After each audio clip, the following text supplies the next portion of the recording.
अस्सलाम वालेकुम। LSN news के साथ मैं हूं तैयबा फराज। भावलपुर यूटिलिटी स्टोर मुलाजमीन का प्रेस क्लब बहावलपुर के बाहर एहतजाजी रैली प्रेस क्लब ता यूनिवर्सिटी चौक तक निकाली गई। मुजाहिरीन ने बैनर्स उठा रखे थे जिन पर नारे दर्ज थे। तफसील के मुताबिक गुज़िश्ता रोज़ प्रेस क्लब बहावलपुर के सामने यूटिलिटी स्टोर मुलाजमीन ने एहतजाजी रैली निकाली। एहतजाजी रैली प्रेस क्लब ता यूनिवर्सिटी चौक तक निकाली गई।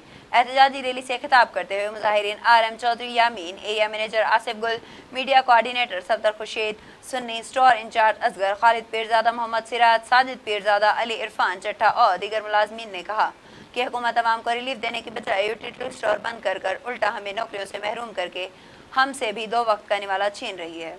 हुकूमत होश के नाखून ले। हुकूमत की जानिब से यूटिलिटी स्टोर बंद करने के खिलाफ यूटिलिटी स्टोर कॉरपोरेशन के मुलाजमीन का कहना था कि बढ़ती हुई महंगाई की वजह से हर तबका पहले ही बहुत ज़्यादा परेशान है। हुकूमत गरीब आदमी को रिलीफ देने की बजाय उल्टा अशिया खुर्दोनोश में रिलीफ देने का वाहिद इदारा यूटिलिटी स्टोर बंद करके हमें भी बेरोज़गार करके 2 वक्त का निवाला छीन रही है।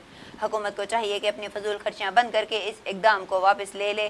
अगर ऐसा ना किया गया तो हम एहतजाज के दायरा कार को मज़ीद वसी करके मुल्क भर एहतजाज करेंगे।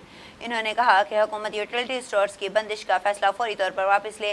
हुकूमत के इस फैसले से 15,000 से ज़ायद मुलाजमीन बेरोज़गार हो जाएंगे, जबकि 4200 स्टोर्स बंद हो जाएंगे। हुकूमत इस मुआशी कत्ल आम को बंद करे, मुलाजमीन को तहफ़्फ़ुज़ दे।